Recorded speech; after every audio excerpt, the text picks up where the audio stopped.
on.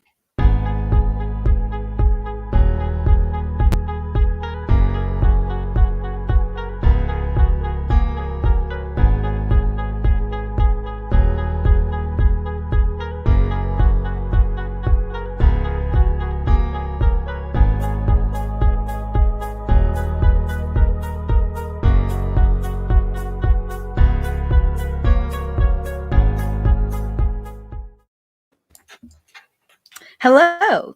Welcome to the Facts and Fire podcast. Welcome back anyway. I know I've been gone for a really long time. I have a lot of stuff to talk to y'all about. I'm so sorry. But as y'all can see, Nick is here with me, my extra favorite, hopefully, co-host of this show. And we're really about to bring some fire to y'all. I'm really excited today because okay. Now I'm super excited to be here. I always love doing Facts and Fire because we bring fire on this one. But Afeni, what's up? I'm just gonna say, as y'all all know, I usually do my Black History highlight first. But if you got something to say, go ahead. I'll let you say it. I want to hear. I want to hear your history lesson. I'm down. I'm down to learn as well. Let's see. No. So today, our Black History highlight is going to be none other than Bayard Rustin. Bayard Rustin does not get enough credit as a Black queer man for organizing the March on Washington, where MLK famously gave his I Have a Dream speech. He was one of the core organizers of that, and he does not get his flowers. He was one of the core organizers during the Civil Rights Movement. He does not get his flowers because he was a queer man. So I just wanted to lift him up today and say thank you so much to my ancestor. And yeah, so that's my Black History highlight. But yeah, anyway, Nick was saying something. So now I like that you do those. I always try to learn more about our revolutionary leaders, and he's one of them. We are Fred Hampton leftists, but we also Malcolm X leftists, MLK leftists. Like I look up and I learn from these people, and I can learn more about that guy in particular, to be honest. But that's why I'm glad you do these kind of things, and it's always a process. Learn your history. That's how I got. That's honestly what radicalized me. I became a history nerd before I became a politics nerd, and I explained that before. I read history, and then when you read history, and you read about the violence committed against your people.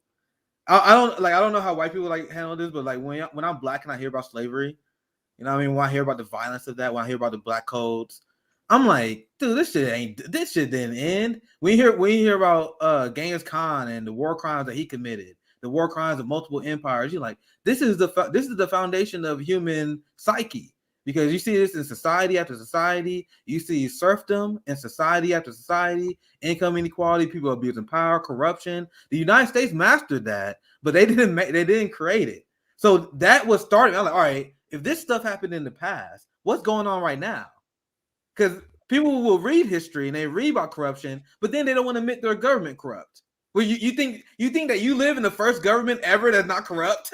But anyway, all the signs are there. That's my take on that, Afeni. Back to you. I'm gonna say all the signs be there. All the historical signs are there. Just look at them. Pay attention. History really does repeat itself. It really does. But go ahead, Afeni. I'm gonna say no. I'm really excited to have you here. I'm really excited to have this conversation. I'm really excited to be back on some type of live radio wave that is of FHL's caliber. It's been so long since I've been here, and so I'm really excited to have both you here, and to have all of my favorites here as well. Hello, Carrie. Hello, trans. And Afeni not gonna say it. Wait, hold up. Afeni not gonna say it, so I'm gonna say it. So Afeni been out there actually in the fight, organizing, doing mutual aid, yelling at authority. That's why she hadn't been she's trying to be humble. She's like, no, I couldn't do it. Nah, she's out there. She's busy. And I do want to say, I want to say live, we're proud of the work that you do, and that wouldn't mean to be a friend and leftist. So we're glad to have you back when you can. But when you do come on, people are going to be very happy to hear from you. So I'm hyped. I'm hyped for sure. Thank you so much. Wow. But no, seriously, thank you. Hi, everybody. Thank you so much. I'm really excited to be a part of a network that actually understands that activism is really important. Um, and I do a lot of that in my free time. But yeah, thank you so much. Hello, Independent Left News. Hello, Ghost. Hello, everybody that is here. Thank you so much for being here. Um, thank you so much, Henry. Hello. Um, but yeah, so today we have a couple of different topics to talk about. I really wanted to open the show by talking about something that I saw last night, something that I watched in full today. And I just have some thoughts, and I think Nick has some thoughts, and I think we should just, get it all on the table. I think it'd be good, Um, productive conversation. I think it's gonna be fun. I think it will be a productive conversation. But so y'all, I so happened to see a certain white woman show come across my timeline because I was tagged in it. And I watched the full context of this show. I would first like to say, like, Sam from Reset Race, as much as y'all talk all types of shit about my network on y'all channel, like, every point that you made, 98% of it, I agreed with. I agreed with how you articulated reparations, and I completely and totally 100% echo a lot of the shit you said, right? But hopefully y'all can stop talking shit about FHO, right? um, but I We're not above criticism. I appreciate you saying that, Finney. I just care about issue oriented dialogue. And if we are brothers and sisters in this community that are fighting for each other, and once again, if you guys don't like me, once again, I talked about this on the roundtable a little bit today. There's some those people who don't like some of my opinions, but you guys know I'm been consistent, and I'm still willing to fight for you guys. I still got love and respect for you guys, but you gotta know how to talk to people in your community. You gotta make issue oriented, and you gotta give grace. Give grace. Even if someone says something you disagree with, show some grace to your brothers and sisters. Sorry, Afeni. I'll pass back to you. I just want to add that part. No, you're completely right. Like, no one has ever asked me what my reparations platform was.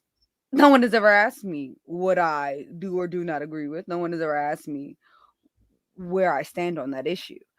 But before I get into that, I would just like to say that it's very interesting, and I would like to hear your opinion on this as well. It's very interesting that this white woman, that this white woman, who I will not name because I will not give this bitch any air. This white woman brought a black woman onto her show to bash other black people about where they possibly stand on anything. Peter, I'm gonna name you because I was a little mad. You're not slick, okay? So let you know you're not slick. And I very much understand and realize that you were trying to drag us into a conversation that was not ours to have. Period. Reparations is a fantastic conversation to have, and I'm really glad that you white people came and had somebody on that would articulate reparations in such an eloquent and well-informed way.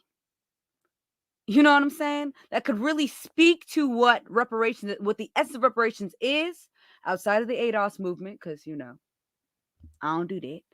But to speak to what reparations is and what it can look like. And instead of having the intention of uplifting reparations, instead of having the intention of uplifting the black community and what our agenda truly is, you decided to try to use this black woman as a black mouthpiece for your racism. No, ma'am. No, ma'am. No, ma'am. And, I don't really want to, fuck it. Jen Perlman, ma'am. I'm about to say, eventually someone had to realize it. Someone eventually gonna know what we're talking about here. Jen Perlman, ma'am. I don't usually like to, participate in confrontation that I don't feel like is necessary to the movement, but I'm really trying to understand why, as a white woman, you have decided that you are going to, instead of being held accountable for your racism, internalizing what you said was just inappropriate. Like, to say the least, inappropriate. Your rant afterwards was childish and literally showed me that you are not a true ally to the Black community. Peter, with your pandering ass. Sir. Sir. We understand if you support reparations as a Black person. I mean, as a white person, we can understand and accept that as an ally, that you should support reparations if you say that you're an ally to the Black community. That is a unspoken thing in my regard. The fact that you felt like you had to say that, and then y'all did this pandering ass, weird ass show where you had this wonderful Black woman come on and articulate her opinions in a way that, I feel like represented how I feel mostly about reparations, to try to talk shit and create Black division. Like what? Like, what kind of weird ass shit is that? If you feel like I'm doing any of these things for views, ma'am, I don't need a single click from any of your viewers. I sure don't. Because if they are agreeing with the same shit that is coming out of your mouth, then they are not in community with me anyway. Period. So, I'm just... Please, I'm very interested to hear how you feel about this. We had discussions on what it means to be a powerful white ally on this show. We had a recent example. We had Liv Romano, who was recently arrested because she was standing in solidarity with our indigenous brothers and sisters who fight against Line 3. This is a perfect example of a white ally. You know what's not? Inviting a Black woman on her show to try to use her as your attack shield. So I didn't see the entire video. I watched a little bit of the video, and once again, the lady from Reset Race that was on there was doing a good job talking about reparations. I just think it's very interesting and very revealing that she in their show is still upset at Fred Hampton leftists because CJ exposed Jen as trying to be a white savior. Still, I didn't even say anything about you. Still, and we could have easily made that a bigger thing than it was. Like, that thing was a thing because it was so outrageous, because people picked up on it and people were sharing it and it went viral. But if we really wanted to like twist a knife in the wound, we could have. But so we moved on.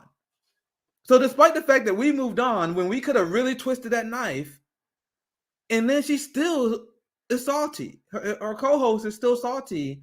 And then apparently, Afeni, you can explain on this more because you watched the entire thing. Apparently, they brought Fred Hampton leftists up as a negative. Like, these Fred Hampton leftists, what are they doing?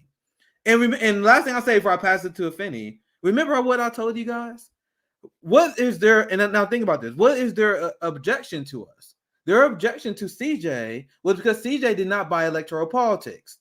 They upset with us because we don't buy electoral politics. You know who did not do that? Who didn't buy electoral politics? Fred Hampton. So, remember why I told you guys, a lot of these white progressives, if Fred Hampton was alive today, they would 100% smear him as a tanky, as someone who is hurting the movement because he don't care about electing people to the Democratic Party. Because that's the criticism. And then she bring a Black woman on her show because she know it would look bad if she continued to attack us because we already embarrassed her on our show. So she had to use a Black woman, and Afeni was playing this more. I want you to explain more. They was trying to set her up to attack us. I'll pass it to you, Afeni. I think that's extremely telling. And this is exactly what I've been talking about. And once again, we've been trying, I'm focused on the issues, but this just came out. But this is a great comment. Trans social is my homie. You mind highlighting that one again? You mind, Afeni? It's all good. It's all good. Big shout out to the trans social. I know him. I know him on Twitter. He's a real comrade. Also, Hi, friend. Jen Perlman is a perfect example of why Karen shouldn't have any power to promote garbage. Jen doesn't know what being an ally is. Yeah, that's from Trans Socials. They are amazing. Thank you for watching. But sorry, Finny, back to you. I just wanted to highlight, give them a shout out. Sorry, them a shout out. Thank you so much. Hi, friend. So the thing is I have a lot of white folks that I'm in community with. I'm not even gonna lie to you. Like, I live in DC. There are a lot of liberal or leftist white folks that are out here. And I've met quite a few that are genuine allies that understand what it is to acknowledge their whiteness and to take accountability for their whiteness and check their whiteness in certain spaces. My issue with Jen Perlman is not that she's a white woman. Bitch, be white. Duh, you was born like that. But my issue with you is that you are a white woman who has run for Congress. You are a white woman who says that you're an ally to the Black community. And when Black people came to talk to you about Black issues, you got defensive. I'm not going to talk about like necessarily CJ's thing, because I feel like CJ's thing has really been belabored. People know what CJ's position was because honestly, he spoke most of the time. Jen, I didn't even really talk to you for real. I didn't even really say shit. I didn't even say anything to you. I talked about racism in the labor movement, and you took it personally. You got defensive. And what I say to all white folks that are supposedly in community with me is, if the shoe fits, lace that bitch up and wear it. If I am talking about white supremacist white people and that does not fit your description, I ain't talking about you. If I'm talking about white people that actively uphold white supremacy, I'm not talking about you. If I'm talking about liberal white folks that don't actually care to stand in solidarity with the Black community or listen to Black people or elevate Black voices, and that does not apply to you, then I'm not talking to you. But for you to get defensive about how I felt about the labor movement, not even just about how you felt about how you felt about the labor movement. I genuinely thought that maybe you're just not informed about how Black people feel about this. And I came on your show to discuss Black issues. That is what you invited me there for. I came on your show to inform your very small audience about Black issues, because you wanted to platform Black people. Am I supposed to shrink myself in order to fit on your platform? Am I supposed to make you comfortable? No, ma'am. She wants you to censor yourself, Afeni. She wants you to censor herself for her audience. So I explained this, and I want to pass it right to you, Afeni, but this is the problem, and this is why this is not the kind of white ally that we are looking for. Because as Afeni said, and I actually mentioned this when we were talking about boomers on the last roundtable we did earlier today, when we are speaking truth to our oppressors, like in this case, when Afeni calls out white supremacy, when she calls out something that is an issue in the white community, because there are a lot of people that get this twisted. They say, "Oh, racism is a Black issue." No, racism is a white issue. White people are the problem. It's an issue in all communities. So that's what we are saying. We will call it the white community. But then what Jim Perlman said, what she does, she then gets upset. And why does she get upset? Because she starts centering herself on the conversation. Why are you centering yourself? We're calling out the white oppressors, the white supremacist system. And then if you immediately get upset for us speaking truth to our power, That shows you have some sort of guilty conscience. We are making you uncomfortable by bringing this stuff up. And now that leads to me a lot of questions. Like, why are you getting frustrated when we push back against your idea of electoral politics? Because that's why. Because she realized that you guys were about to drop some heat that their audience wasn't ready for, because they were grooming their audience to fall in line for the Democrat Party. And you guys brought something else up. But anyway, thank you for a super sticker. Amane Zeri, appreciate the support. But Afeni, back to you. I'm trying to find this. Okay. Is this an interview with CJ, or did you do with CJ? So it's a new interview. Okay, so again, to reset the room, Jen Perlman did an interview yesterday with, I want to say her name is Sam or The Khaleesi from Reset Race podcast about reparations. And like it wasn't even really necessarily an interview, it was more like just a discussion about reparations. And like I said before, Sam did an excellent job articulating what reparations looks like, how it can affect the Black community, and how it can close the racial wealth gap. Agree with all of that. But the issue is the fact that, again, Jen Perlman was using a Black woman as a shield for her racism. I'm not out here trying to look for issues or conflicts with people, because here's the thing, like, I'm an organizer. I genuinely believe that we all are in this fight to stand in solidarity with each other. And especially if you're going to be in a leftist movement, you need to understand that it needs to be Black led. It needs to be Black queer led. It needs to be Black trans led, Indigenous led, because we are the folks that have been affected the most. And that's just a reality in every facet of our lives by white supremacy in this country specifically. So we need to be the ones that are leading that conversation. So if there are leftists on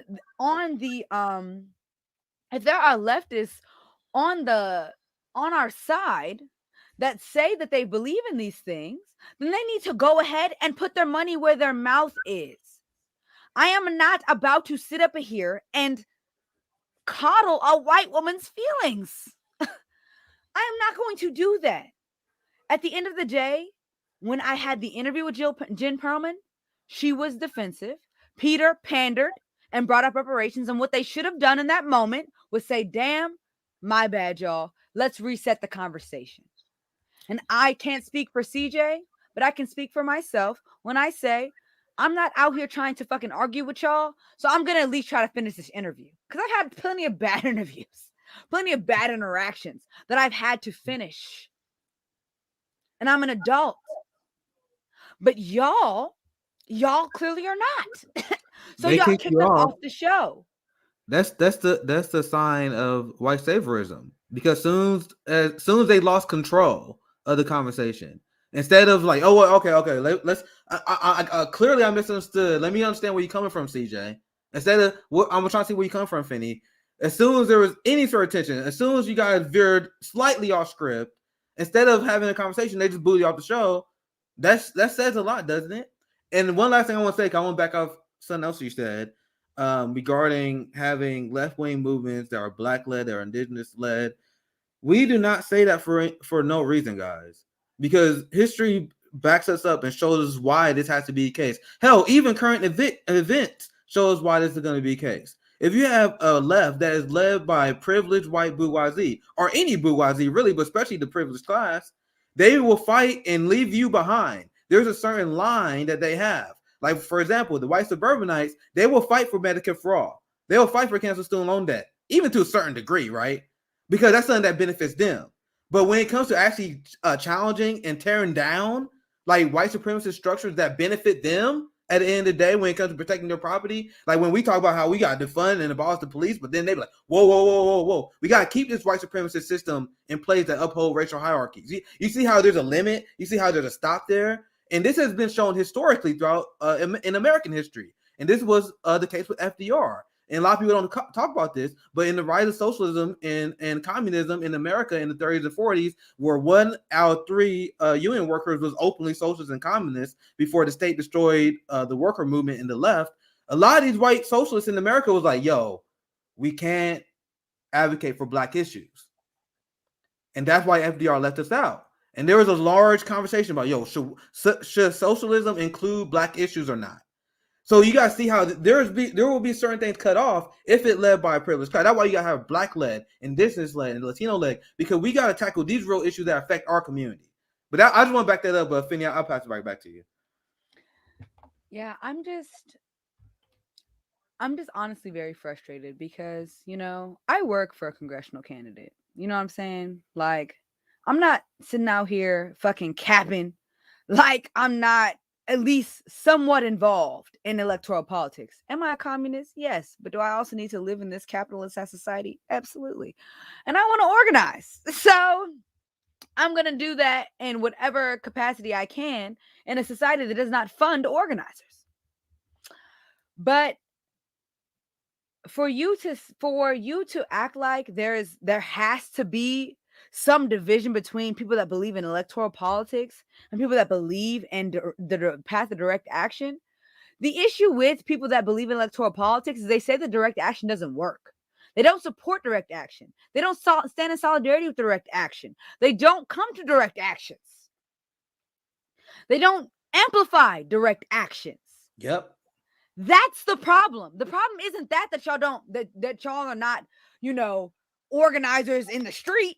It's the fact that you're not actually standing in solidarity with people that are on the left. If you're on the left, then we should all be standing in solidarity with each other's methods and each other's strategies, because that's what the right does. You want an The example right of wing that, of this Finny? country does that already. You want an example of what you just said, Finny? When you said they don't agree with direct action. They don't agree with mutual aid. I got a direct example for you. Ryan Grimm. Ryan Grimm was on Franco's analysis podcast, and they were debating electoral politics, and Franco analysis was on point. He was nailing it. He was saying we need to focus more on mutual aid and community building. You know what Ryan Grimm said? The guy who was paid by multiple billionaires, who makes about over $500,000 a year. He was like, mutual aid, that's not worth it. That's just charity. That's not structural change. He said, so we shouldn't be focused on mutual aid. This is the head bureau chief of the Intercept. TYT loves this guy. The Intercept is full of cops. They talk to the cops. They collude with the feds. If you collude with the feds, I cannot talk to you. Every single time I see Ryan Grimm in the street, I avoid, because it's the same way I do to the feds. I don't talk to feds. I don't talk to the police. So I'm not going to talk to you. Period. Yeah, once again, this is not about drama. This is about the issues, because I wouldn't bring this up if he wasn't on his show and he was like mutual aid charity. Bro, how many times, Afeni, have we explained the difference between? How many times on this show have we explained the difference between mutual aid and charity? Meanwhile, Ryan Grimm, who is the head of the Intercept, right? The chief bureau chief, and he don't even understand the difference between mutual aid and charity. And you guys understand why we calling out the privileged white people? Because Ryan Grimm, he's not nobody. I'm not name dropping him for no reason. This is a guy who is widely respected on the progressive United States left. TYT loves him. He obviously he's like, was he like the co-founder of Intercept? Like he's like high ranked on Intercept, right? The Majority Report loves him. Like the establishment progressives, he's like one of their leaders. And he denounced mutual aid. And he clearly showed that he didn't know the difference between mutual aid and charity, which I explained 1,000 times, right? I don't want, but it's like horizontal structural support versus top-down organizational support. It's literally just that simple. That means keeping it real clenched and short. Well, you got any thoughts, Afeni? Honestly, I do want to move on from this, but here's what I will say. Finishing up, I will say this: reparations is a very far-reaching conversation that we need to have. Reparations is money in hands. Reparations is a actual, solution to the climate crisis for Black people as well. Reparations is also housing for all, because 40% of people that are unhoused in this country are Black people. And I did see that Maroon got compassionate release, but he only has a month to live. So for me personally, That's not good enough. Um, but uh, I just really feel like reparations is a conversation that needs to be had, and it's a global conversation that needs to be had. It is not just a conversation for American Black folks. It is a conversation to be had with all African descendants of slaves all up and down the Western Hemisphere, because at the end of the day, the diaspora was messy. We do not know who was shipped down in the Caribbean to be bred as cattle and who was shipped back up and forth down to America. Slave owners moved and came back. They did all types of different things. They did all types of different things to the black community, to enslaved Africans that were here. So the diaspora was messy, and to depend on white men's records to tell you where your ancestors actually were makes no sense to me personally. I know where my folks are because I see where a majority of Black people are on this Western Hemisphere. So that is where I stand on that. And I definitely want to have a wider conversation on reparations. As we, progress as I progress as a, show host, and as we progress as a show. But I just I'm just very disappointed in Jen Perlman, because honestly, she got dragged after what happened with me and CJ. The And thing, it's we not could that have she made it didn't worse. deserve it. We could have Huh? made it worse if we wanted to, but we I mean, didn't. honestly, she got dragged though. Like, and we could have made it worse. You got dragged, sis. And you didn't learn anything. You didn't pick nothing up. You didn't think like maybe I shouldn't be so combative with Black people. Peter, campaign manager, sir, y'all want to run again. You don't think that racism is going to be a problem in Broward County where a lot of Black people live? I'm interested. I'm interested. Honestly. But just to wrap this up, if you are not a white person that is genuinely standing in solidarity with the Black community, then leave me alone and keep my name and my network's name out of your mouth. Because at the end of the day, I'm fighting for Black liberation, and so are all of the activists and organizers that I have joined this network. We don't have time to be correcting and educating folks like you. Period. Google it. Open a fucking book. But yeah, go ahead. I'll just say one last thing. I'll say to wrap this up. Um, and you mentioned you highlighted this earlier. As we grow the channel, and I always say like we're still in our infancy, guys. Like we're gonna be leading panels and discussions on Black issues, Black history, reparations, and et cetera, et cetera. And my thing is, I am not interested in debating my liberation, right? And that is what white saviors want us to do. I can educate, I can break down propaganda, and then at that point, you do with that information what you want to do with it.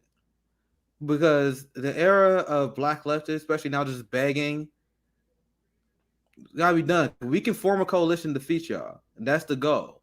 We got a ton of people we can convince, a ton of people we can get on our side. We got a ton of real powerful white allies, like a lot of them that you see on this show, like Liv, the one I gave example earlier.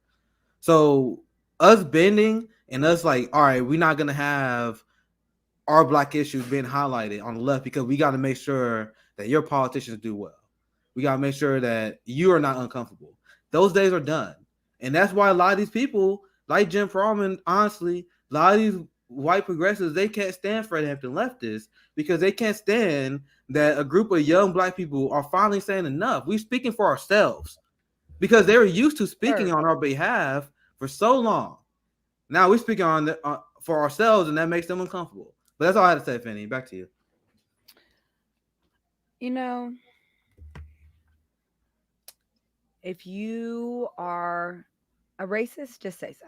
That's all I'm going to say about that. At least I can meet you where you're at.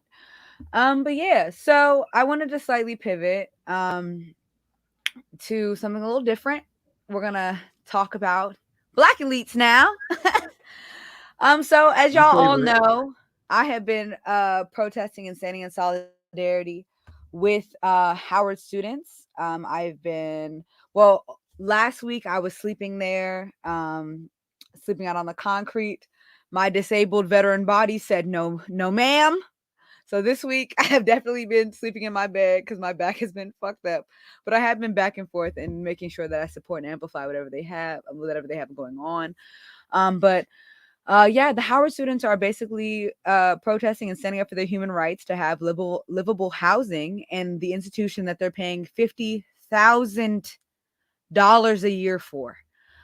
And they are dealing with unlivable living conditions like mold, mushrooms growing out of that mold, rats and roaches in their calf.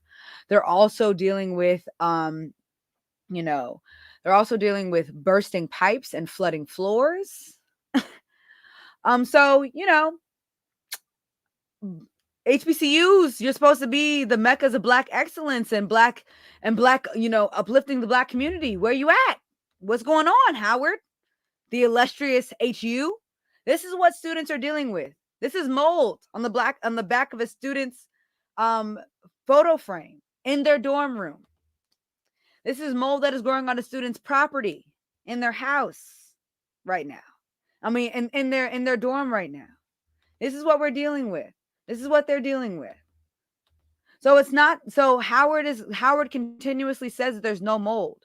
Howard continuously says that there's not a problem. But from what we can see, there's a problem. There's a very big problem. Here's Wasn't a lot of people having health issues because of this kind of stuff?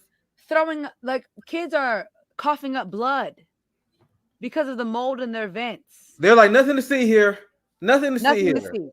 That's Nothing crazy. to see. That's wild.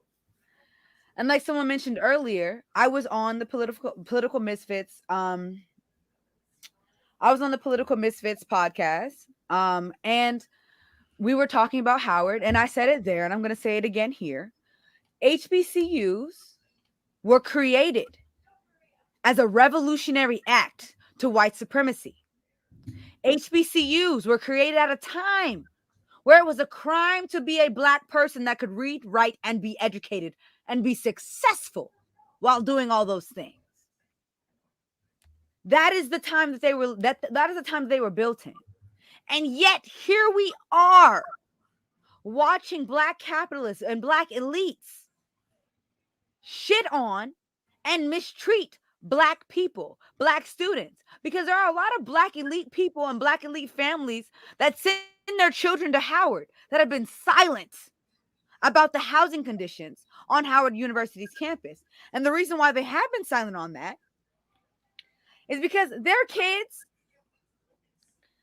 and as long as, because their kids ain't dealing with that. Their kids are living in apartments out here in Northwest. Their kids are out here living in condos with dual floors. They don't care. There are so many people at Howard. There are so many people at Howard with platforms that are not using them to actually fight for the lower income students that come to Howard, the lower income black students that come to Howard to get a piece of that black excellence y'all all keep talking about. Howard has actively gentrified the neighborhood around, the surrounding neighborhood around it. The Shaw Howard University neighborhood, Northwest DC, uptown, where a lot of black people lived at, a lot of black people live and own property in. Yeah, they gentrified that violently. They sold 2 buildings down the street on Georgia Avenue and they're getting $20,000 a month in leasing from that. Howard is making big bread. Wayne Frederick, the president of Howard, is also on the board of commerce. He's on the board of the Chamber of Commerce. And he makes $1.1 million.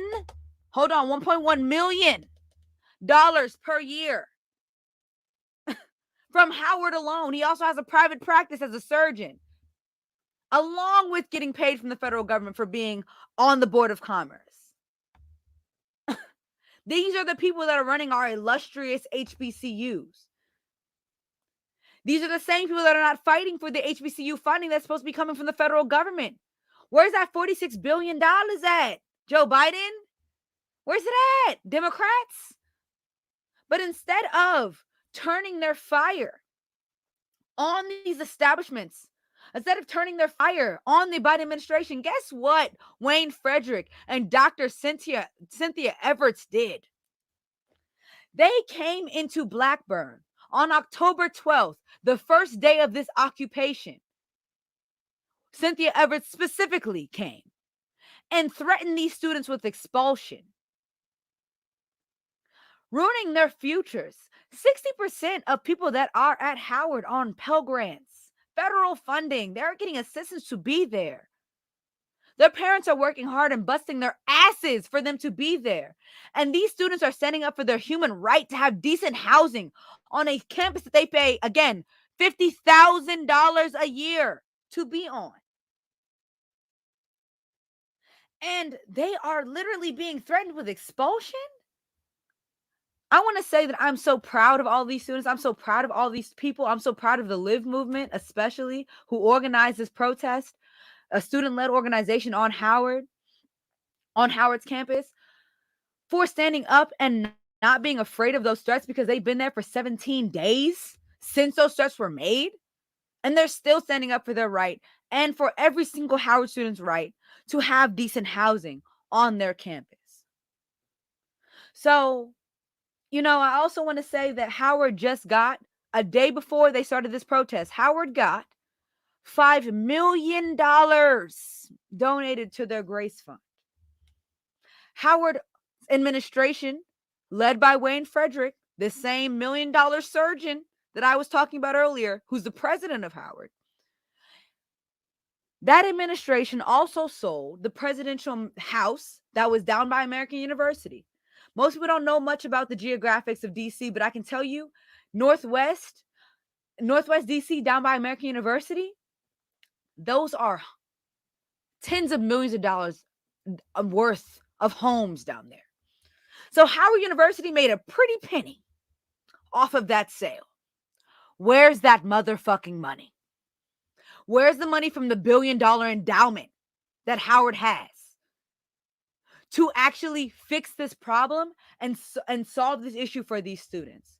I can also say that UMD, a school that is 25 minutes away from Howard in Maryland, University of Maryland put every single student up in hotels when they had a mold problem just less than 5 years ago. 25 minutes away from Howard. They put every single student in hotels until they fix the mold problem. So Howard has the money. They can do the same goddamn thing. Period. But I want to hear your thoughts on this, Nick. I want to hear your thoughts on HBCUs, and especially about how, HBCUs are supposed to be what were founded to uplift the Black community and to create some equity, considering that Black people are told that if we get these degrees, that we'll get some success in this country. That's what we're sold. That's the dream that we're sold. So I just want to get your opinion on all of that. Yeah, And how I saw you do a lot of work supporting the student protest, and once again, I'm super proud of the people who are starting to realize that we need to start using people power, direct action power, and actually challenge power. That's what these students are doing, and it makes me happy to see. I'm glad to see that. It is unfortunate to say, and you did a great job covering this entire thing. We did a roundtable discussing this, and I mentioned this before. Sabby brilliantly said, when you got Black police officers, the reality of the situation is they are loyal to the state and the police first, Black second. And you guys understand, when it comes to these Black elite capitalist oligarchs, the same applies to them. They are class loyal first, Black second, and that's always their priority. They'll always protect their capitalist investments over our community, because this is a story as long as the slave trade, as old as the slave trade, right? I've done a lot of conversation, a lot of discussions about the black oligarch class selling us off to slavery. They joined the white oppressor class and joined. Like, a lot of people don't know. A lot of slave revolts were joined by a lot of black slaves who wanted to increase their value, the quality of their life. So this is something that always been a problem. Even W.B. Du Bois himself even wrote about this in his age. We have a black capitalist class. We have a class that see their path to liberation is joining the forces of oppression against our own people, right? We had someone who died recently, Colin Powell, right? The war criminal. And he said himself, the best path for black Americans to succeed is joining the military or joining the prison industrial complex. So these people understand the route to their liberation. And to be fair, they are liberated by joining the forces of oppression. Barack Obama got a mansion. Colin Powell lived a luxurious life before he died. So this is an issue that I don't see talked about enough because I know it's hard. I know it's tough to say, yo, we got a giant class of black people who are selling us out to white supremacy. I know some people get mad at me when I call out black boomers for doing the same. But it is so pervasive. Like, we see it with Jim Clyburn today. Like, once again, it's still going on. We see it with HBU's story. Like, we see this all the time. So at what point do black leftists, do young black people, like, start calling these people out and start really challenging power? And we're starting to see that with Howard, right? What's going on with you? With you covering this, with the new generation starting to wake up that Barack Obama is not a good guy, right? So that's a good sign to that. But that is what the story tells me. It's a story that as long as the slave trade, the longest time, it's something that we have to speak up against, because we will always have these black capitalists that will fight against us. Barack Obama is going to be a thorn on our side for decades. You know, he's going to live to 90. He was an athlete too. So he's pretty healthy and he got elite healthcare. You know, he's living to like 90 to 100. And he's going to be a thorn on our side. He can afford heart transplants and all that too, y'all. Yeah, like Warren Buffett, he's going to be here. He's going to be here. He celebrated his 60th birthday, but don't get it twisted. He's not going anywhere, guys. He got the best healthcare. Look at Henry Kissinger. We can't get rid of this dude. That's definitely going to be Obama too. And he's going to constantly speak out against our movements and constantly sheep herd a large percentage of black people to fight against our best interests, like he did in Ferguson, right? You know, here's the thing, you know, I'm just genuinely irritated because a lot of celebrities have come to Blackburn to talk to these students. A lot of, you know, authors and all types of different folks have come to talk to these students. And the administration just seems largely unaffected by any of that. Want to know why? Because the motherfuckers are still going to make money. Regardless, their salary will be paid. They're not living in that shitty ass housing. Hey, Kamali, they're not living in that shitty ass housing though. Their kids will not live in that shitty ass housing. Barack Obama, you know, Barack Obama gave the 2016 commencement speech at the Howard's graduation. You want to know what Barack Obama joked about that day at that commencement speech? Barack Hussein Obama, the 44th president of America, joked and said, "Rip to Meridian Hill apartments." Now, for those people that are not, you know, familiar with Meridian Hill apartments were housing for upperclassmen Howard students. But in 2016, Howard sold and leased that housing to private contractors. And you know what Barack Hussein Obama did? He joked about that housing being sold. And right now, there are upperclassmen at Howard that are homeless. Kiki, ha ha ha. If Malia Obama went to Howard, guess where Malia Obama would live? Up in Georgetown, in one of those condos, those high rises. And people that are familiar with DC know exactly what the fuck I'm talking about. Over the bridge with where the water view is. Yeah, that's where Malia Obama would be staying if she went to Howard University. She wouldn't be staying at Drew. She wouldn't be staying in the towers or even Meridian Hill. Like Barack Obama said, rip Meridian Hill. would be at. She wouldn't be staying there with the roaches and the mold. Yo, So at the what's end of the Kamali day, doing?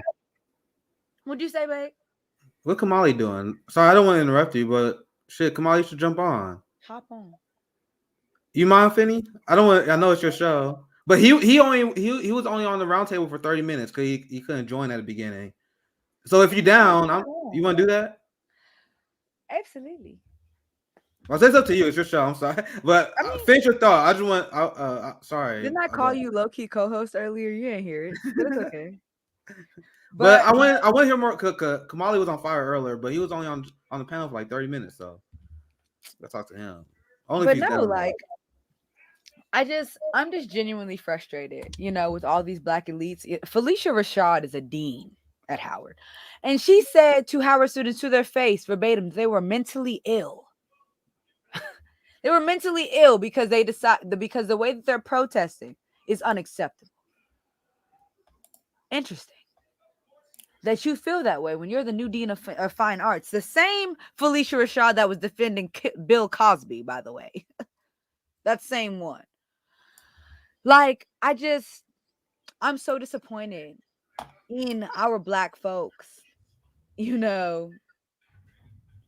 for actually, saying that some people are really defending this and defending Howard's administration. And this has been something that's been happening for decades. This is not the first time that, Howard has had a protest like this on its campus. There was one like this in 2018. There was one like this in 2004. There were protests back in 1990 about about the housing conditions, and the conditions period of the Howard administration. The Howard runaround, that is a running joke on the campus as well, because they know that their administration is not actually out here to, defend them and to stand in solidarity with them and help them. When did we go so wrong as a black community to where we really decided that it is more important to be of a certain class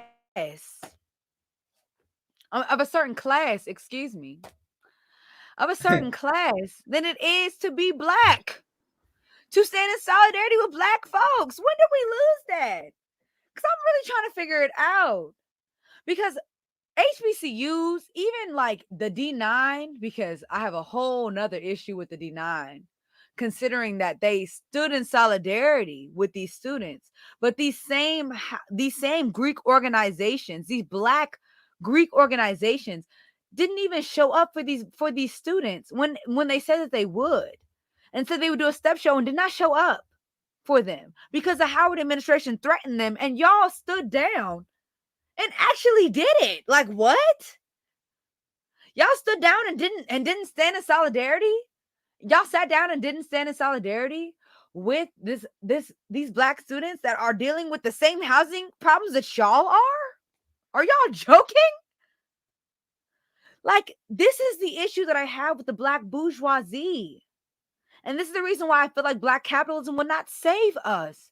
Because all these black capitalists, all these black bourgeoisie members, guess what they're not doing? They're not defending the right, the basic right of these students that pay $2,000 to Howard for healthcare, and over $5,000 per year to Howard for housing, to get safe housing and free healthcare at this point, for the fact that Howard has made them sick. Why are you not standing in solidarity with that, considering y'all are the same motherfuckers that are donating millions and billions of dollars to Howard's fucking campus for scholarships and all different types of other shit? Why are you not mad that your money's not being used to help these students? Period. But go ahead, Nick. Sorry. Nah, that was a perfect rant. But this is exactly why I say I keep everything in context of the class war. Even when I'm talking about race issues, I still keep it in the context of the class war, because a lot of these people that we were talking about, the black elites, the black capitalist class, they are one of the strongest weapons of white supremacy.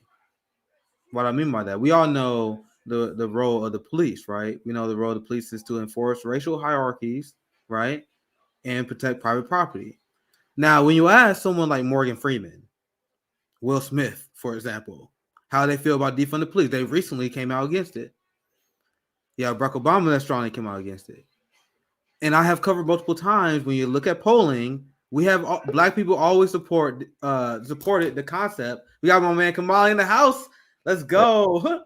I'll finish that thought in a second. Kamali, no. Finish that thought, brother. So they always show and pose that black people always support the concept of defund the police at around a 7 to 10 a clip. But look at all the black capitalist elites that always come out against it. The Will Smiths, the Morgan Freemans, right? The Jesse, not Jesse Jackson, but the Al Sharpton. Because I remember when defund the police started, he went on CNN and did an entire presentation where he talking about how, yo, this is horrible. This is white liberals that support this movement. No, it was always us. So that is supporting white supremacy because they are more than happy to sell us out to the police state like they have done, like Jim Clyburn has done, like John Lewis has done, like the Black Congressional Caucus has done, because they know they will protect them first and foremost because they got the private property. They have the asset. They have the capital. They are the exploitators, right? But they sell us out to the police state. Meanwhile, we are fighting them, right? So they support the police state. And that's why it doesn't surprise me because I've been learning a lot about the HBU and Howard because I don't have a lot of any experience with that society, right? But even within that society, as Afeni would explain, there's a 2-tier society within. Like, cause you gotta explain how expensive the tuition was. So, as coming from a working class, poor, Midwestern black, I'm like, dude, Howard, upper society. Like, this is my perspective, guys. I'm telling you. Like, coming as a working class Midwestern, I'm like, dude, if you go Howard, you are taken care of, bro. You are set. Your family won the lottery. But now I'm learning about this. I'm like, what? So even amongst the black society that's doing better than me and other black working class people, even they have a 2-tier society. Like Afeni brought up, like if Obama's daughters went to Howard, I'm not even that familiar like with the geography like she is, but she'd be living in the rich part of town. That was the implication. Mm-hmm. Meanwhile, they're living with mold. They're living in a university that can't even take care of their basic needs, even though they're paying heavy tuition. That's a shock to me. But once again, this is the kind of stuff, as I learn, I become more radicalized. Like, how do people go the other way? It doesn't make sense to me. Kamali, we were talking about Howard. Yeah. No, I've been watching. Yeah. So you want? I want to get I gotta watch my sister Afeni do a thing. Like, yo, I hope y'all saw me in them comments. Yeah. That's why I was like, bro. That's why I said, like, let's get Kamali on here because you didn't. You wasn't on the whole round table earlier, so I'm like, let's come on, bro. Let's get him on. We haven't talked in a real long time either. I know it's been way too long. Yeah. So hi, friend. I'm really excited to have you on. Thank you. Yeah, always happy to be here with y'all in community. So just to reset real fast, just to reset the room, we have been discussing just, I think. Yes, we've been discussing the Howard protests, but we've definitely been discussing the larger conversation of this black bourgeoisie and, just the general disregard for black working class people, even by them. Just to give context as well, like, again, every HBCU is dealing with some sort of issue similar to this one. It is not just Howard University. This is something that is larger than just Howard University. This is something that needs to be fixed across the nation. So, as a black person, knowing that only 9% of black people in this country actually end up going to HBCUs, like, do you feel like HBCUs would be more accessible? Number one, if they're more affordable. Number two, like, what are their role now? Like, what's going on, Yeah, like, for one, I don't know why I think I jumped. I don't know why any black person is being forced to pay any tuition, a single dollar, at any HBCU. You would think that by now, with all the, wealthy elites that have gone through those institutions, that they would at least be able to, come together and to cover the tuition, for any Black person that wants to attend those institutions, because we are, they'll come out here and we talk about things like free college and things like that, and we know that that's necessary in order to, nowadays you need, a college degree does for you what a high school diploma used to do back in the day, and so it's becoming almost a necessity to have a job with a living wage at this point. And so if we're trying to uplift Black people, that would seem to be, they always say, there's a reggae song, I forget who says it, he said, if education is the key, then tell me why the bigger heads, they make it so expensive for we, and it's like, if education is the key to all this shit that they tell us, to getting up and out of these conditions that they constantly, situate us in, then why aren't these HBCUs far more accessible than they are now? I think, Howard, 2 years of Howard cost more than I spent on 4 years at a public, institution here in Massachusetts. I went to University of Massachusetts in Boston, and in 2 years of Harvard, get you more student loan debt than 4 years got me there. And I've not, my student loan debt just goes up and up and up every year. I haven't paid $1 of my student loan debt since I've been out of school, and I'm a software engineer. I got a degree in computer science. And so as far as the Black bourgeoisie is concerned, we know that it's this thing of, people constantly, and we get fed this line, and we so much so that we, as Black people start to buy into it, this idea of like getting up out of the hood, and then essentially you turn your back on that and turn your back on the people that, supported you, the networks that got you to where you were.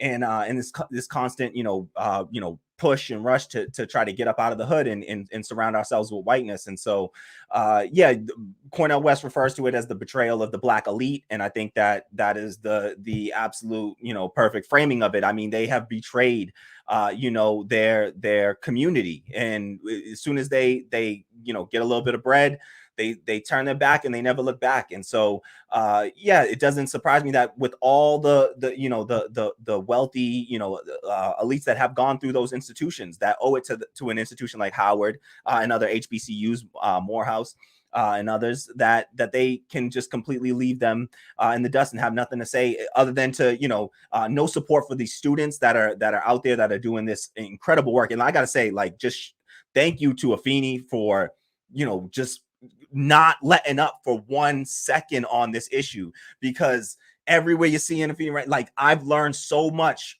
from you, seriously. Like, you're the, you're the only person that I'm seeing pushing this out there like that, and this is what solidarity looks like. Like, this is what it looks like. It's when you are, you don't just talk the talk, you walk the walk. We know every time you try to message Afeni or something, she's always off doing some real shit, doing some real shit. And it's inspirational. It really is. Like, it's the type of shit that makes me look at myself and have to constantly question myself and self-reflect and be like, yo, I'm not doing enough. I need to be doing more. I need to be doing whatever I can, even working. I'm trying to just funnel my whatever extra funds I got to mutual aid networks that Afeni has put me on to. And so I just can't say enough about the work that you're doing, and these students, right? This is incredible. This is courageous stuff. I loved how you were talking earlier on that podcast, with the political misfits or whatever it was, about how, like, they got all their supplies, they're stocked up. It reminded me of the Indian farmers when they went on strike, that when there was like 200 million Indian farmers on strike, and they dug in for the long haul. And that's the kind of the mutual aid that I want to see more people talking about, is not just the money. 78% of Americans are living paycheck to paycheck, so we got to be real. If it's just transferring funds around, we don't have enough just raw dollars to uplift ourselves in that way. It's got to take more than that. I recently saw a story about it was this I think he was a Vietnamese guy. He runs a little shop in Oklahoma, and his shop was getting shut down over the pandemic, and the whole community came out, heard about it, came out, help clean up, help donate ACs, help build up his shop. Like, this is the kind of stuff that we need to do. We can lend services. Mutual aid isn't just about giving $1. It's about giving a minute of your time, an hour of your time to try to help the cause, to try to lend support in whatever way we can. We all got a skill, right? Every one of us got a skill. We got something we can contribute in some way. And so I would love to see when we talk about, mutual aid, I know Afeni's doing, does it and is constantly doing it. But more of us need to be out there and talking about how it doesn't just have to be dollars that we're contributing. It can be our time as well. And it should be our time. I just think that, what I'm seeing out of the students and out of Howard, that's disgusting. The mold, that's not, I could never imagine. I just wouldn't have imagined, like Nick was saying, that this could be the condition at a college like Howard. When I hear about Howard, I put it up there with, it's Black Harvard to me. It's like that's what I think of. I live, right near, and I've worked near Harvard, and I've always lived around Harvard. And when you go to Harvard literally owns the whole fucking city of Cambridge, Massachusetts. Like, they literally have their own sanitation department. Like, they got their own fucking garbage trucks. They got their own fucking, they got their own health services. You're talking about, like, that $2,000 is no joke. I used to do everything I could to avoid having to pay that $2,000 for the fucking healthcare costs, because the healthcare that they're offering is bullshit. Look at that shit. Like, that's fucking disgusting. Like, that looks like that's gonna fucking kill somebody. Like, so, the idea that they're treating Black and brown people like this, every elite, every person that's gone through these institutions is, a part of their fraternities and sororities. Like, they should be ashamed of themselves for not coming out. They should be doing everything. Look at Afeni, with limited resources, what she's able to be doing out here. She ain't a millionaire, she ain't a fucking millionaire, but she's out here every day going in, putting in the work. Look at these people got massive platforms and followings and fucking Twitter followings and all that kind of shit. You can't just show up for a day, use your platform, shine a spotlight, support these fucking students. Instead, you're like poo-pooing them and like, you stay in line, and you sound just like these fucking white people that like tell us, calm down, wait your turn. They take that tranquilizing drug of gradualism that Martin Luther King was talking about, and they've accepted that shit, and they keep trying to feed it back to us in this bullshit. But I just thank you, Afeni, for doing what you do and for shining the light. And shout out to all those students out there. Courageous as fuck. I love it. And it's always, it's always Black women at the forefront of this shit. Let's be real. So thank you for everything y'all fucking do out there, man. It's incredible. I say, yeah, big thank you to the Live movement. Big thank you to, all these students that are doing this. Like I said earlier on the podcast, and like I said earlier today when I was on another podcast, like, they are really risking a lot. And I don't really think people are internalizing that. Like, they've threatened expulsion. They've threatened taking away their scholarships. These are kids that, and, honestly, they're adults. They're organizers. They're activists. These are activists that have literally worked their entire fucking lives to get good GPAs, to get into their dream school, because Howard was their dream. And my issue with Howard is that Howard sold them a dream, but they refused to fund it. Mm-hmm. These kids, I know I keep calling them kids, like they are all my kids, I'm not gonna lie to y'all. These kids, like, they're literally, they're so brave. And for them to do this and to jump into this shit and not even really know what they're getting themselves into, like, you can't help but just be so proud of them, because this is what organizing looks like. And every social movement that we have seen that is like very successful, has been led by students. The anti-war movement, it was students that were getting fucked up and shot at. You know what I'm saying? During the Act Up campaign, like, those were a lot of students and young Black and queer people that were outside doing those things. Civil rights movement, SNCC, the Student Nonviolent Coordinating Committee, later named the Student National Coordinating Committee, because Stokely Carmichael / commentary said, fuck all that nonviolent shit. Yeah. those were students Black Panther Party, those were students that led that movement. So for these students to be standing up for their rights, to be standing up to an institution as powerful as Howard, and to do it like unflinchingly, honestly, I'm so inspired by them, and we all should be, and we should all continue to support campaigns like this, because it is not good enough. It is not good enough for a few of us to be fighting for these things. It needs to be all of us, and we need to be supporting each other when we do it. So, you know, yeah, like that's just really how I wanted to close out the Howard conversation. I really hope that Howard admin is watching, that they're listening, and that they're actually going to put a good foot forward to actually giving these students what they need and what they deserve, what they're fucking paying for. Because if Howard is the mecca of the illustrious black experience, they need to fucking act like it, and they need to put their money where their goddamn mouth is. Period. And that money, I just did it. I just ran the numbers. You know, they got, you know, in this year, it's 7,500 students admitted for the single year, 2021, $50,000 a pop. That's $380 million fucking dollars. $380 million fucking dollars a year. So every 3 years, y'all make $1 billion fucking dollars off of these students, off of fucking, you know, primarily black fucking students, and you can't provide them not with including basic donations, fucking services. Oh my god. That's not including those $1 million donations. That's not including those. Crazy. It's not including those. Crazy. That's wild. That's fucking wild. It's fucking wild. It's not That's including like federal so HBCU infuriating. funding. Also, like I don't. $2.4 million of tuition. $2.4 million of tuition in Blackburn right now with all those students that are in there. $2.4 million. Stop.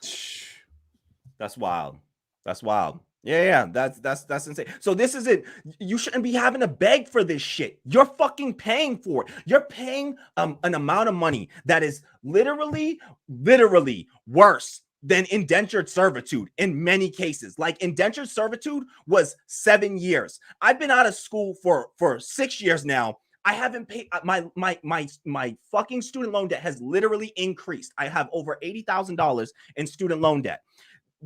You used to, it was 7 years and then you could get out of out from under your indentured servitude. This shit is lasting people a lifetime. There are elderly people right the fuck now still paying off student loan debt right now, and they weren't going to these premier HBCUs for $50,000 a year. Like just holding $50,000 for just a loan of student debt can follow you around for decades. But you're talking about, you know, $200,000 for a college education.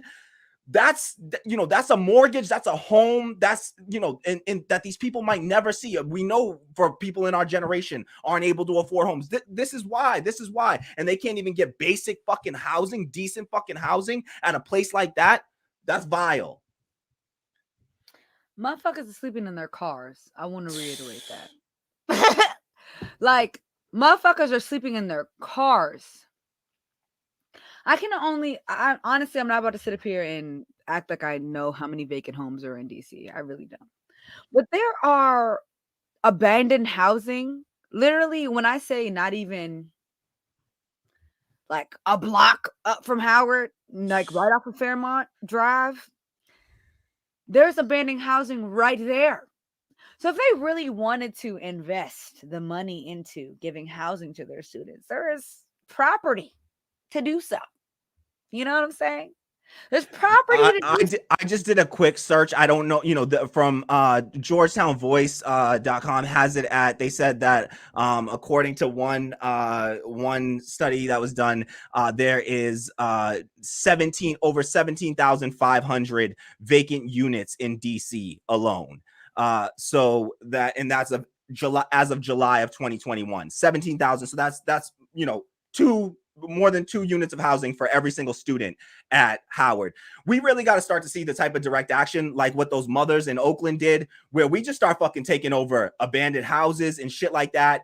and everybody just, you know, we got to put our materials together, whatever the fuck we got to do to start to build up and just take this shit over. Like they did this shit, I think in UK too, where they were just like, fuck it, like we're just gonna occupy these fucking houses at this stage. Like these fucking units, if they're not being used, if they're not being filled, like at what point do we just say enough is enough and just start to fucking walk in and just take this shit? Yeah. Sorry. I'm gonna get there. I'm gonna get to the next story. But yeah, they did. Sorry to hold y'all up. Sorry to hold y'all up. It's okay. I'll just say this.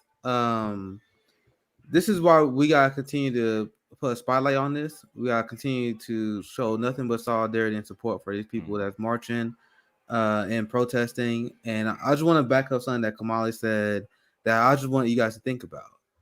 Why aren't you seeing big leftist platforms cover this? We just had a discussion about why we support Black-led movements. What did I just tell you guys? I just told you we need to have a Black-led movement, an Indigenous-led movement, because if we don't, our movement will be left, our issues will be left behind. Now, if you look at the white influential progressives, they are nowhere to be found on this issue. Mm-hmm. So they prove my point. And one more thing, because once again, Kamala hit so many good points. I want to add to this one with regard to mutual aid. When he mentioned how mutual aid is more than just cash relief, right? And I joke about this all the time. As a former trainer, martial artist, I'm like, I'm serious about having like martial art mutual aid, self-defense mutual aid. Like what, like again, like Kamala said, teaching your brothers and sisters a skill. Because martial art is expensive. That's something that hurt me personally. Being a working class, poor proletariat, I had a hard time affording training. I had a hard time. I'm lucky my dad was a Golden Glove boxer, so I had a good foundation to learn from. What? But a lot of people don't have that. And then I train with martial artists in schools, but there are a lot of people that don't have access to self-defense. So that's a form of mutual aid. Like I joke about like, yeah, martial art mutual aid training, but kind of serious though. And if you know how to garden, if you know how to grow your food, teaching your fellow leftist brothers and sisters how to grow their food and be self-sustaining, that's another form of mutual aid. So I just want to add those 2 points because those 2 great points from Kamali. Back to Afeni though. Love y'all so much. Thank you so much for joining. Love you so damn much. I love this community, man. Y'all know. But okay, so last story, because you know my girlfriend is waiting for me. Last story. I just really wanted to touch on all of the strikes that have been happening, just because there are so many happening across the country right now, and I'm so proud that workers are finally standing up in this country and saying, fuck that, it's time that we get better. I'm also wanting to tie that in to how shitty the infrastructure bill is. So let's tie those conversations in together. Okay. So just my opinion on this. So, you know, like as many of you know, John Deere workers are striking, Kellogg workers are striking. There are teachers all over the country that are striking. There are also, I want to say, healthcare workers that are striking as well, in certain cities.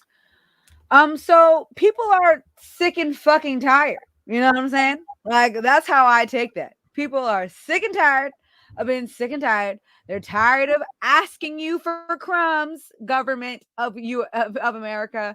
So they're going to start taking matters into their own hands. Shout out to Christian Smalls, because the Amazon warehouse in New York, one of them just went ahead and finally got their petition, like all the petition signatures they needed to start to unionize. They voted to unionize. So shout out to my friend Christian Smalls on that.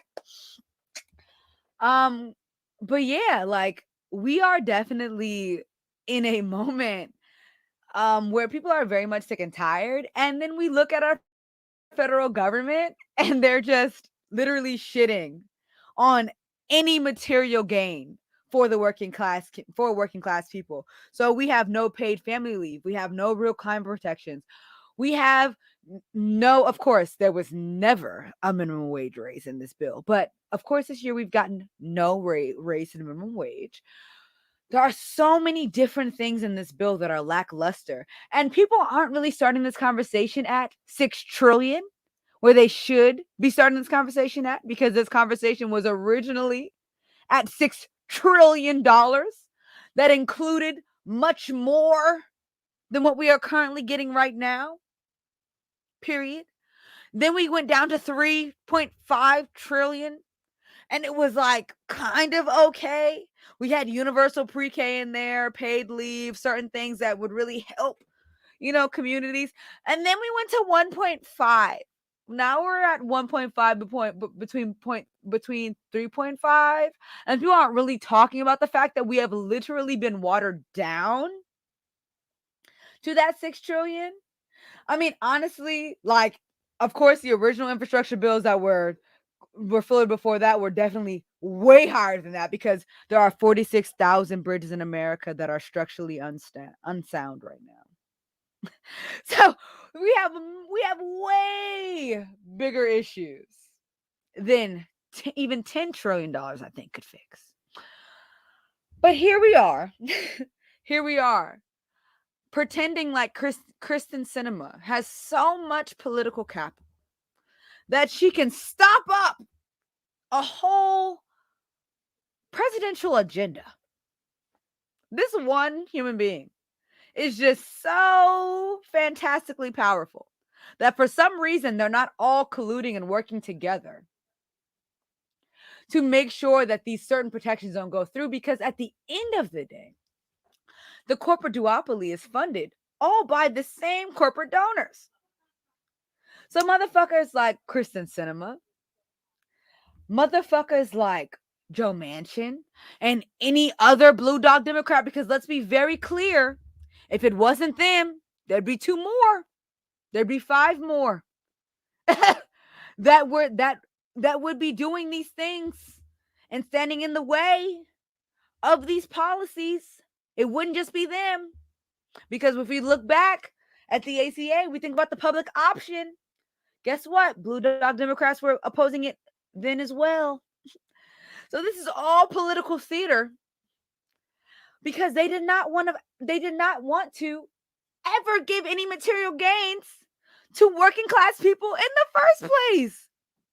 So right now, in this political moment where there are so many working class people, 15 million people that lost their jobs last year and lost their health care because of it, where there are 4.6 million, I believe, right now. Please correct me, Kamali, if I'm wrong. It's either, I think it's 4.6 million people right now that are unemployed, that just don't want to be employed because fuck y'all and y'all low ass wages. Period. Like, we're in a political moment where people are striking and demanding their rights to fair wages and to the profit of the labor that continues to keep this entire economy, not only the U.S. economy, but the global economy going. We're asking for our cut of that. Mm-hmm. And we see these politicians that say that for some reason, these things are just so unattainable. They just can't get done. The same U.S. government that can pull, what is it? I don't even remember what the military budget is at this point, because it just keeps climbing.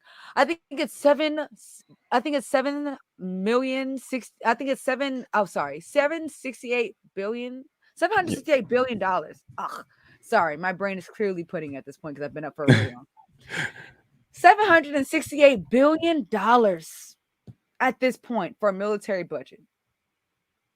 We're also pulling $4 trillion out of our asses. $4 trillion out of our asses last year to give to corporations for corporate bailouts. We can find all of that. We can find all that.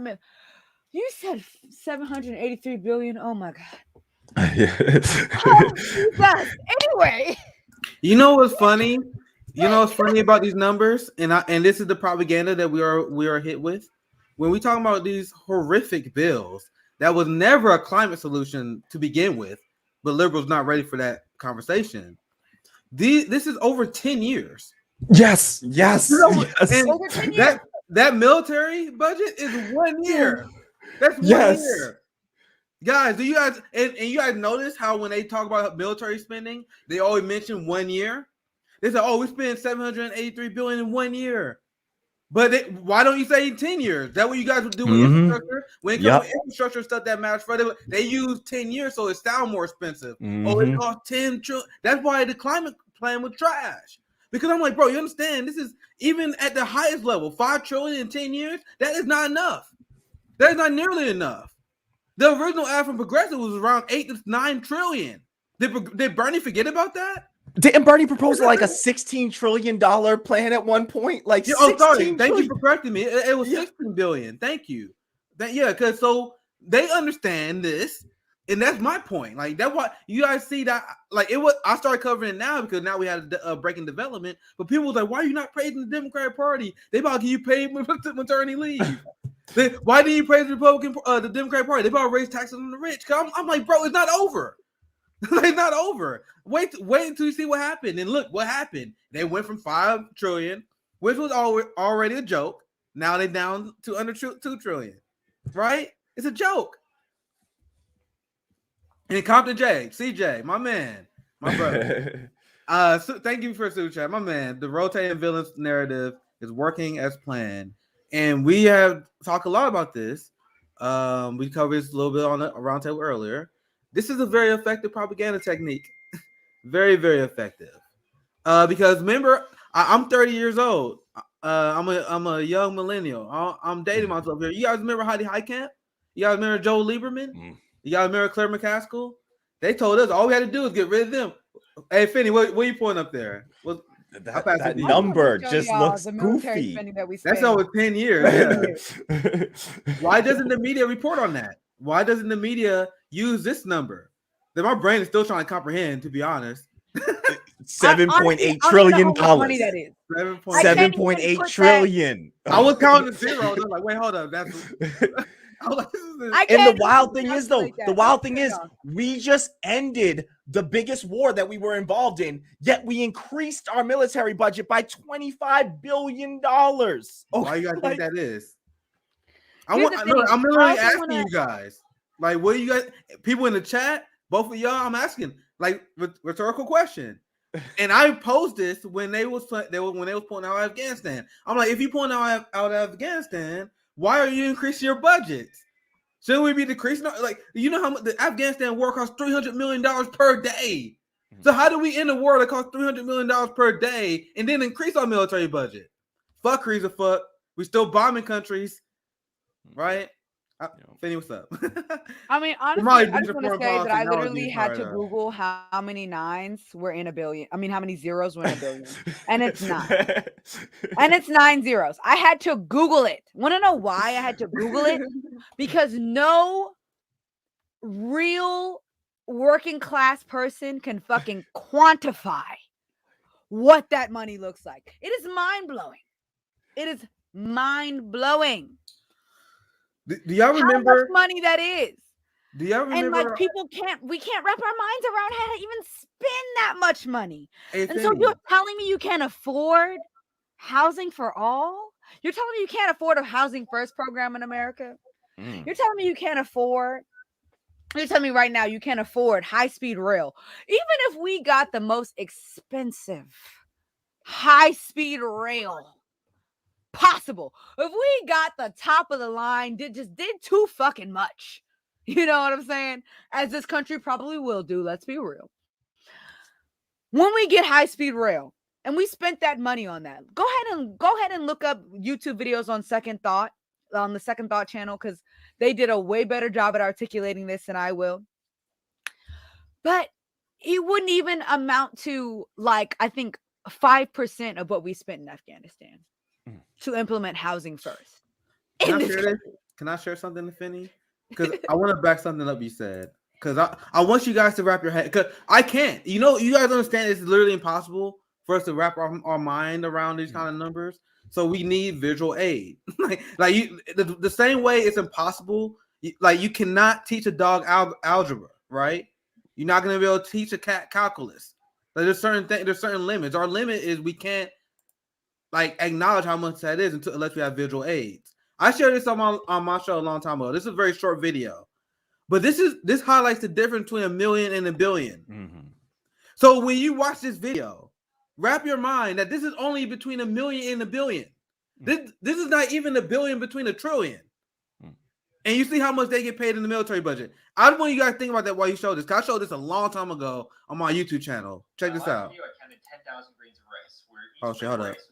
was I got it. Can y'all hear it? I'm gonna say, yeah. Can you make it bigger? Yeah. Oh shit, hold up. I was trying to make it bigger, but I made it full screen as I could, so that's good.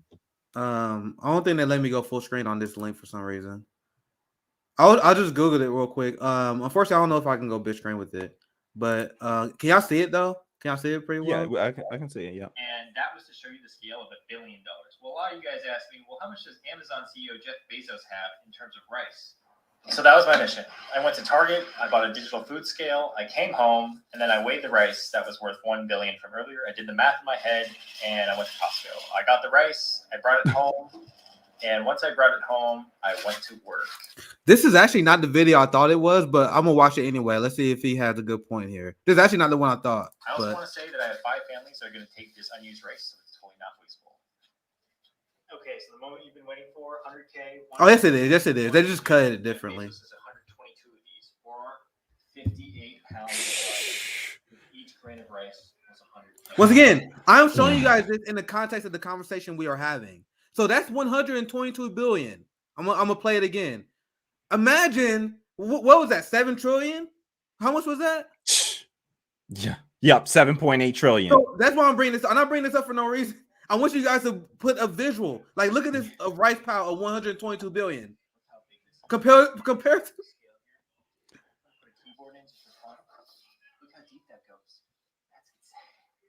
Mind you, that smaller pile is $1 billion. Like that other pile right next to it was $1 billion. Like, like we just. Now wrap your mind around. Now, once again, bring it back to what we were just talking about. Now, understand how much we spend on the military, and try to now do a visual aid on that.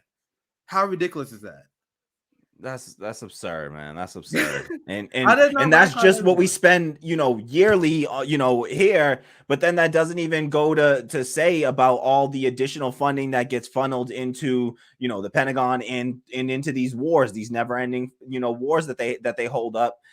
So it's even worse because they have their own individual budgets, and then we could go start talking about the police budgets in the United States. New York City alone has a $10 billion police budget. That's foolishness. That's times higher than North Korea. Just in New York, the New York Police Department is 3 times. Remember, North Korea is this totalitarian state that they're gonna destroy us.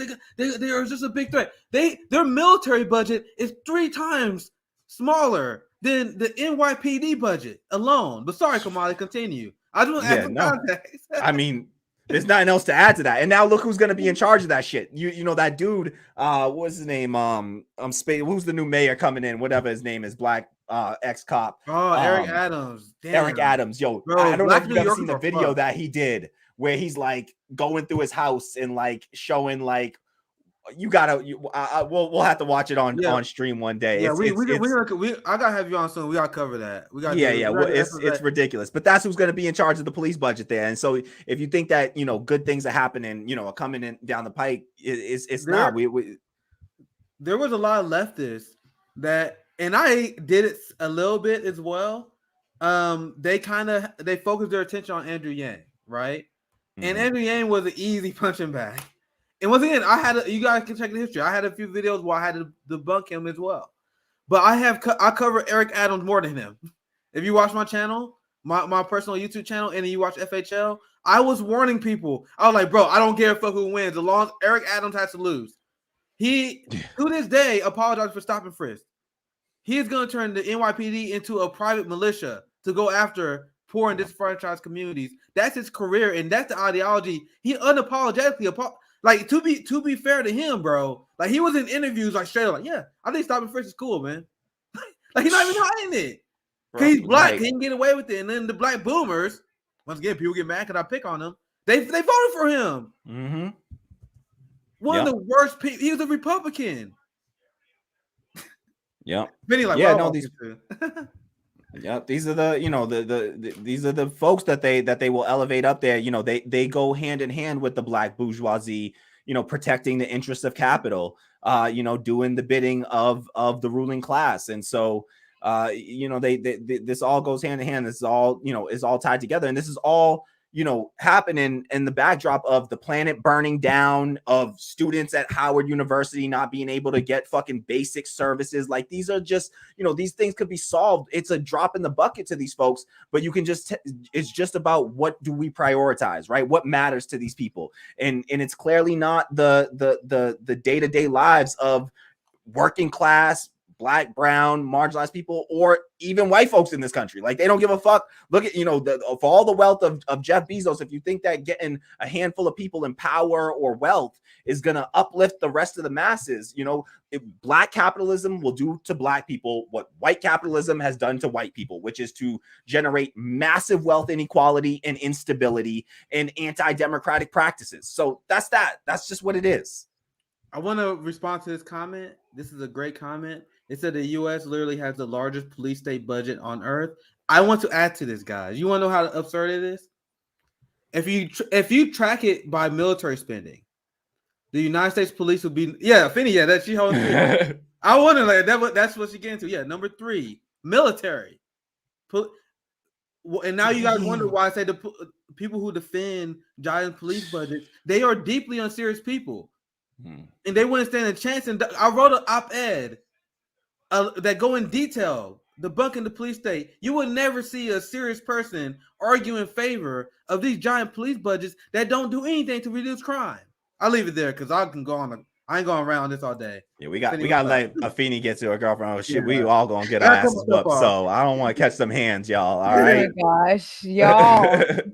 How'd y'all know I was about to end this show? We got get it anyway, so I had a long day. This is my second stream, shit. I'm tired. But no, okay. So I love y'all. I love y'all so much. And you know, since Nick is gonna be a regular co-host on Facts and Fire from now on, and he doesn't know it yet, but I just said it. I got drafted, I guess. So let's go. This Nick's gonna be a regular cast member on this show. We'll definitely be back. You know, and I also don't mind having Kamali as a regular cast member on this motherfucker because at the end of the day, I hate hearing myself talk. Let's be very. I think we should do more of that. I always say I think we should have just us. Like, we should be cover stories. That's what people want to see. That's why I always bring Josiah on International Leftists. This is good to talk to y'all. I mean, because I learned a lot. Like legitimately, like I watched FHL. Like, I learned a lot from Afeni. Like, I learned a ton from Kamali.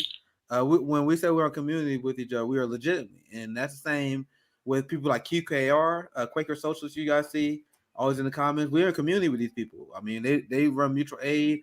They met Quaker met with Savvy. We're a giant community in Friend the Leftists, and I said very early on, this is going to be a channel. This is going to be an organization like you guys haven't seen before.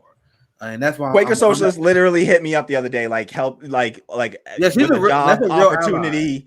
Might help my partner get a job. You know, they really, you know, folks is really out here. This is real community here. This is the direction the left has to be, right? We gotta survive this late stage capitalist ho-ho, and we gotta really treat ourselves like brothers and sisters. There's so many people that are brainwashed by capitalist individualist mindset.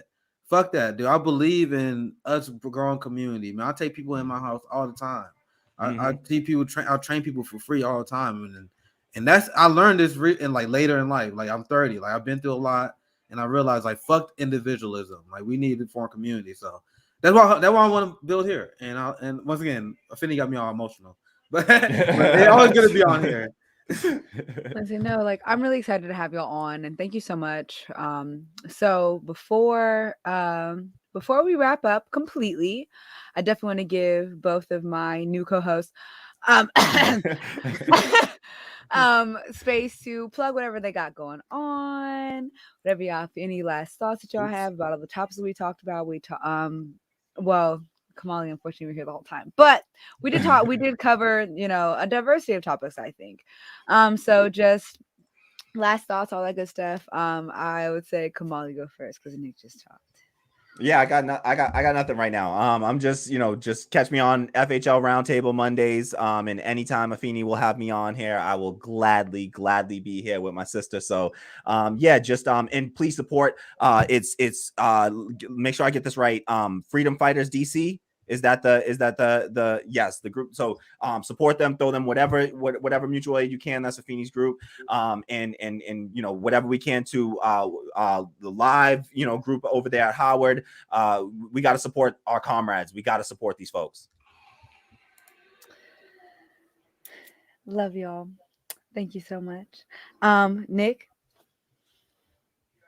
Thank you guys for watching. It's been a long day for me, so well, we upload every single day, so I appreciate you guys a lot, for real, because we only hit and we had 11.5K subscribers. We only hit that number because you guys have been sharing.